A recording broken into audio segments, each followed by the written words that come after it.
Hi, I'm Natalie Chan. I'm the creator marketing lead at Instagram. Our team is focused on educating and empowering creators like you to turn your passion into a living and build your business on our platform. And one of the people doing just that is Kevin Fredericks, who you all probably know as Kev on Stage. He's a stand-up comedian, entrepreneur, podcast developer and host, author, filmmaker, clearly a man of many talents. So I'm excited to welcome him today. And Kev, I'd love for you to share more about yourself and the work you're doing on Instagram. Yeah, thank you so much, Natalie, for having me in the Instagram team and the LaterCon team. I appreciate you guys reaching out. This is fantastic for me as a person. I've been using Instagram since its inception. I actually got an iPod Touch just because I had an Android when Instagram first came out, and it was only on Apple. And I bought an iPod Touch just so I could use the app. As Instagram pivoted to video, from 15 seconds to a minute to swipes to IGTV, I've, been a first early adopter to all of those, and it's an integral part to my business and the way I create and everything I do. It's my personal favorite platform to use as a consumer as well as to create on, and I'm super glad to be here. Great. Yeah, it's funny. I was thinking back and I was thinking about all of your content, and I feel like this past year I've definitely leaned more and more into just comedy in general. Like, you need this light right now, like during COVID and during everything we're going through. So I think, I'm sure I'm not alone in recognizing that, creators, you've all been doing so much for your fans. You've probably been producing more content than ever before. You're bringing people together. It's a lot. So thank you. And, I think supporting creators on Instagram has been really integral and core to what we do. And I think for me especially, it's been important that we help support creators' livelihood. I'm sure many of you know, over the past few months, we've begun testing and rolling out new ways to help creators make money. We launched Badges in Live, which gives fans the ability to purchase badges to show their support during live videos. I love that because it's a way for creators to turn that support directly into money in their pockets. Shopping, people have been doing it for a long time on Instagram. We want to make it easier. We've opened up access to check out on Instagram for many creators, and we're expanding shopping across our surfaces. We're going to chat about IGTV ads a little bit more in a moment and how we're sharing that ad revenue with creators. And most recently, we've launched Reels, which I think, especially for our creators, it's pushing you all into new ways to think about your content, new formats. Reels is our way for creators to help, share and discover and create more of their short performative videos on Instagram. And it's been incredible seeing the community respond to this. We're learning and iterating with you all as we go. But I'm excited to see how we can bring this into a new future of entertainment in the way that we bring together friends, interests, that entertainment, and amplify a lot of the diverse creators on our platform. So we're here to support you guys. We want to help you all build a sustainable business, hopefully a diversified one. But on that note, Kev, I'd love you to share a little bit more about your success. You've been doing this for a long time. You're obviously, no one's an overnight sensation. Tell us more about the formula behind it. Yeah, I think my approach has been that of a comic book strip. When I was a kid and in high school, I used to love comic book strips, and I would read them in the newspaper every day. The newspaper was a thing. I know it's not as important anymore. Every day I'd, go to the paper and go to the funny pages and read my favorite comic book. Calvin and Hobbes is my personal favorite. And every day there was a new strip, and I always had something to laugh at. Now, some were hilarious, some were just okay, but I could always have something to laugh at. And that's kind of how I built my page. I just want to make you laugh every day. I'm going to make an attempt to make you laugh. Some days it'll be hilarious. Some days it'll be like, oh, okay. Some days you'll be like, not for me. But I'll consistently be, there creating. One thing I never chase is virality. No one knows what's going to go viral. The one surefire way of not going viral is to try to go viral. And it's not sustainable to build a business on virality. It is sustainable to build a business on consistency and quality. So I try to post consistently funny content, new original content, the most innovative content I can. You actually just gave me an idea for a reel. I've had one in my mind for a while, and as you said, I was like, that's the idea. I'll make it a reel, because I couldn't figure out how to make it long. So I love to create consistently, and I don't take myself too seriously. I don't mind poking fun at myself. As long as the joke is funny, I can be the butt of the joke. And I think for creators, something that we all kind of got to realize is it doesn't have to be perfect to be posted. Yeah. You know what I mean? You can Yes. post your perfect. That's what I love about stories and, reels. You just throw it out there, man. Somebody's gonna like it. And even if it's not perfect, you learn from it. And as I said that, I was like, that's actually a great thing. It doesn't have to be perfect to be posted. Yep. So I'm just gonna say that again, because I think a lot of times we want it to be perfect and it's got trim and this and that. And a lot of times that prevents us from ever even posting it. And the thing about me is I've built my career on posting consistently for a long time. I posted a video every day on at least one of my platforms for the last 8 years. Wow. And at the time, I remember when getting 100 views was amazing, and then 1,000. Now I consistently get over 100,000. That started way back a long time ago with really consistent posting. Yeah, it's I feel like also that consistency means then you get to cultivate your community. Because if people know what they're coming to expect from you every day, then you start to see that same audience, and you're making sure that you're delivering for them.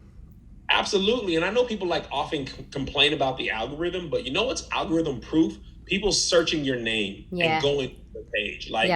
Obviously it's technology and it's doing a lot of different things, but as long as your page is available, if they say, hey, I want to go see what Kev's talking about, then the algorithm can't do anything about that. You know what I'm saying? So I think that's what I built, and people are tagging their friends in the comments or literally copying the link and sharing it with their friends. That's the consistent thing. And the community part is the most important key to my success. People want to hear what Kev's take on this is. Even if other comedians have covered the same thing I talk about, they still want to see what I have to say. They know my point of view. They know I like pumpkin pie and I stand by it. You know what I mean? So, it's great to have followers, but it's more important to have community, people who like you for you.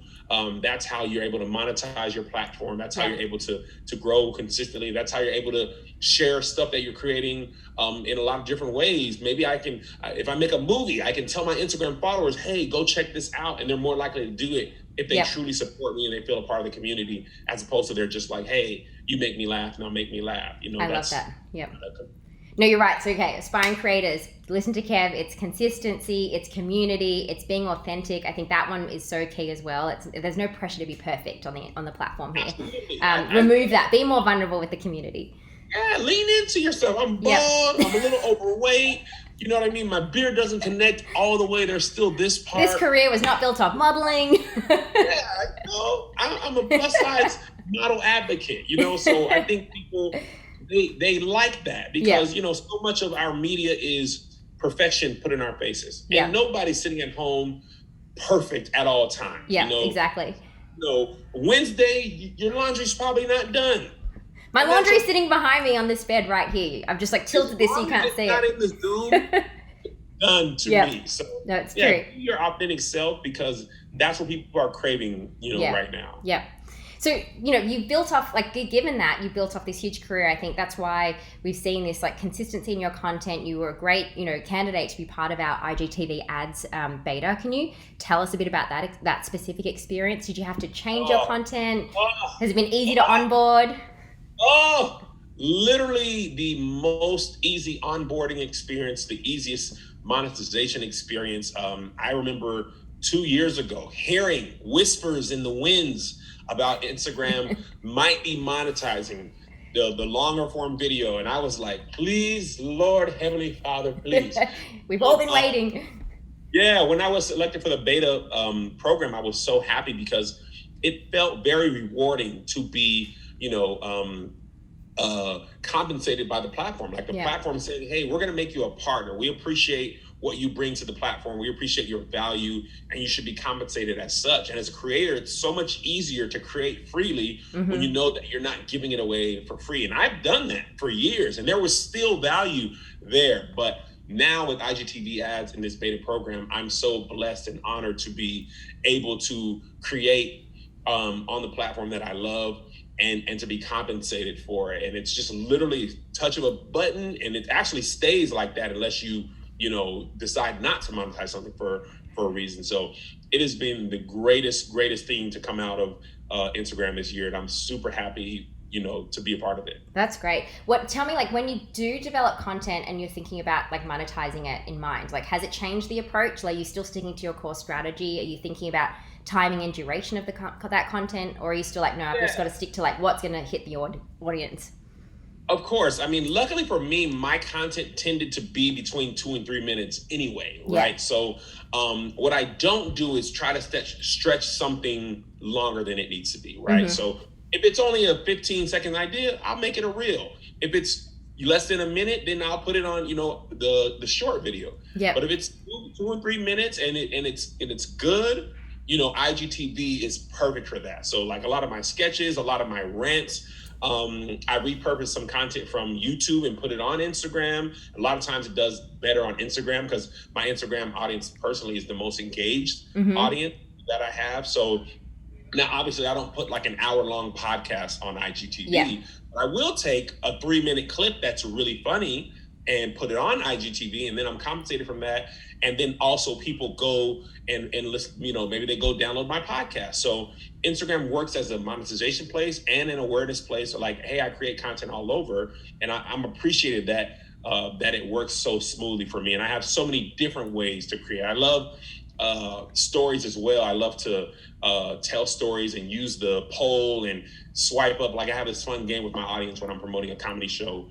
Like if you don't swipe up, I'm going to do this or that. So I like to use each part of the platform for what it's specifically good at, and not force one thing into another. Yeah, I love that. I think it's like something we chat to creators a lot about. Like think about your entire like Instagram strategy across all of our different surfaces. I love that you also mentioned you're like, I don't do the hour-long podcast yet on IGTV, but I'm sure there'll be a time as well where your audience starts to get used to like some of the longer form content with you, and you're like, ooh, this might be a world where we can like, they're ready for some longer content, just to... Absolutely. And I think what I love the most about Instagram is people come and hang out on the platform. Like they scroll around, they want to see what's popping. So if, I try to make sure that when I'm using IGTV that I front load the funniest part in the first 10 seconds, because I want to make sure they stop scrolling. You're scrolling, you see my thing, you read the caption, you're listening, you're deciding that once that window comes up to say continue watching, if I'm even going to do that. Yeah. And if I can get you to press that, then I've won a huge first victory. And the longer you stay, the better it is for me. So I've been slowly kind of training my audience to watch more and more content. I'll put some things that are on there like 5 minutes, 7 minutes that are really engaging. I have an unpopular opinion show where people literally say their most unpopular opinions. And I post those on Instagram because people, they stick around, they argue in the comments, they're watching the video above, commenting below, things like that. Next thing they know, they've watched 8 minutes, right? Okay. Maybe the full video is only 13 minutes, right? Yep. But that's a great win. So longer and longer they'll be the longer and longer I post, the more likely they are to stick around. That's great. Just really happy. I want to hear more when you just talked about the different surfaces. Like, let's chat about Reels for a minute. I feel like the life of a creator is ever evolving, and we've just thrown this new format at you. You just said you're doing it, you're sticking to longer form content. How are you thinking about Reels? What's that been like as an experience so far for you? Yeah, what I love about Reels, it's an opportunity for me to create in a different way. Like I love the editing software, the time, the music and the effects especially.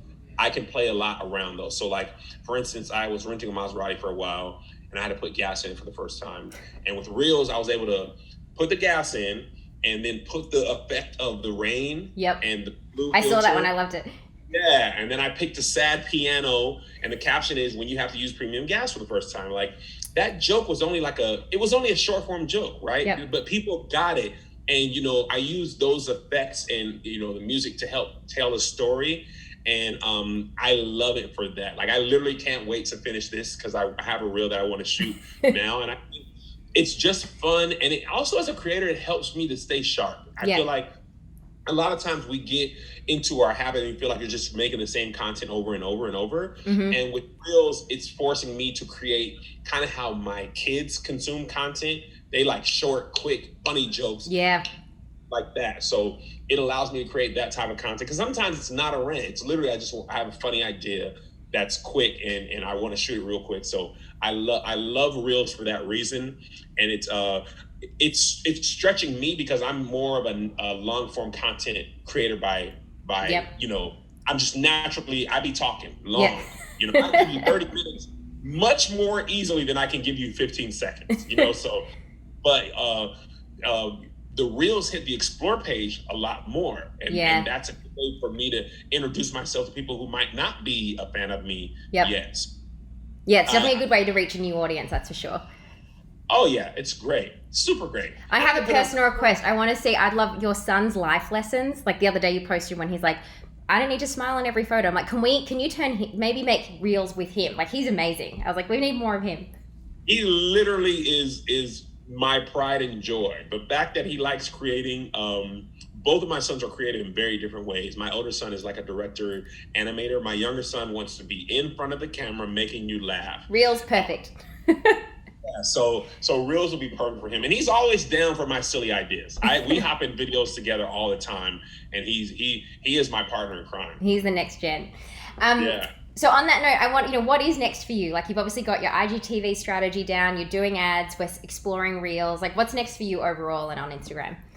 Yeah, I think one thing, I'm building my Keep Your Distance comedy Instagram page. It's a comedy show that I do that's live streamed every other Friday night. And I've used Instagram as a humongous part of my marketing strategy for that.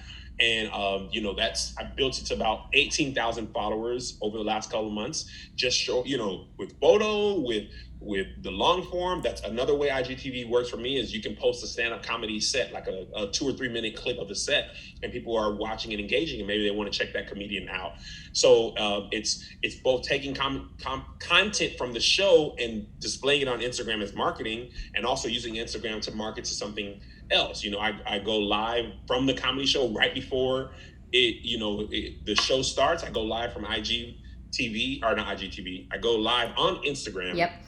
Say, hey, this is what I'm doing right now. You still have time. So I love the platform for that reason. Yeah, I think you need to add marketer to your bio, because I think people don't realize the amount of, it's not just like a create the content, set it and forget it. There is so much like pre and post promotion that you've got to think through. So you got to add that. Yeah. I think that's why it's called, we forget the word is social media. And there's a media part of it. There's a social aspect. Here's my baby, here's my new car. But there's also a media aspect, which is, here's the thing I'm working on that you can watch either here, there, or everywhere. And I'm focusing on the media part of the social media a lot this year. Well, I hope for all the folks out there, you've all got some great tips and insights from Kev. Thank you so much for joining us today. Thanks for joining our session.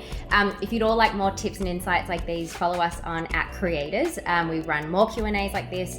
We can help you grow your community and business. But thanks again, Kevin. Thank you guys for having me.